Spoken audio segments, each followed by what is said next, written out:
For years, many experts have believed the world would become dangerously overpopulated. They predicted the population would be like a ticking bomb. It's only a matter of time until we're all going to starve. Not too long ago, this prediction spread like crazy, and some extremely shady stuff went down. More on that later. But the thing is, the predictions never came true.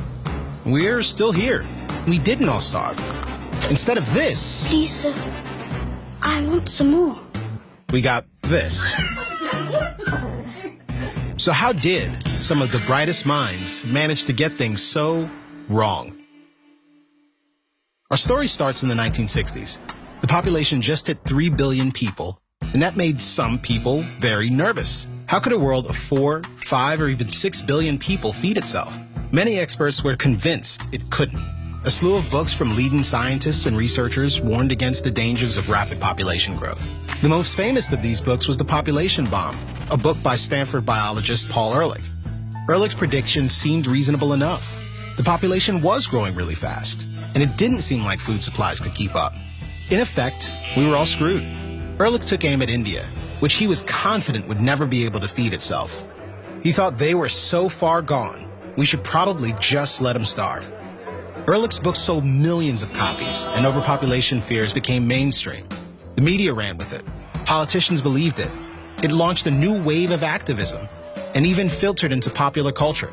Soylent Green, a dystopian film starring Charlton Heston, takes place in an overpopulated future where people resort to eating mysterious food rations that it turns out were actually made of... people! But it didn't stop there. Ehrlich's book made him quite the celebrity. He went on The Tonight Show with Johnny Carson over 20 times, and things got weird. You have to get the death rate and birth rate in balance, and there's only two ways to do it. One is to bring the birth rate down, the other is to push the death rate up. Then things got real. Some countries took action. In an effort to control its population, the Indian government forcibly sterilized millions of people. China adopted a one-child policy. It became illegal for parents to have more than one child, and unauthorized pregnancies could be terminated by Chinese officials. And that's neither pro-life nor pro-choice. But wait a second. Today, the population is over 7 billion people. We didn't all starve. So what happened? Well, this guy happened, Norman Borlaug. You might not have heard of him, but he's kind of one of the greatest human beings who's ever lived. Norman was a biologist who invented a new strain of wheat that even in the harshest climates was up to 4 times more productive than wheat had ever been before. Norman took his wheat to India, and in just a few years, not only were they producing enough food for themselves, they were actually exporting food to other countries. In fact, in 1968, India issued a national stamp celebrating their wheat revolution. Now that is the very same year Ehrlich published The Population Bomb, in which he declared that India would never be able to feed itself.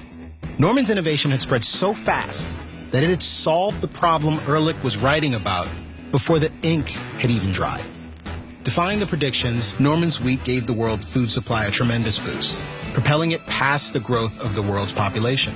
This quantum leap in agriculture is known as the Green Revolution, and it's responsible for diffusing the population bomb. Norman was awarded the Nobel Prize and is credited with saving 1 billion lives from starvation. The experts who predicted a population bomb, their models didn't come close to anticipating how dramatic a change the Green Revolution would be. And that's why their predictions that we were all going to starve turned out to be wrong.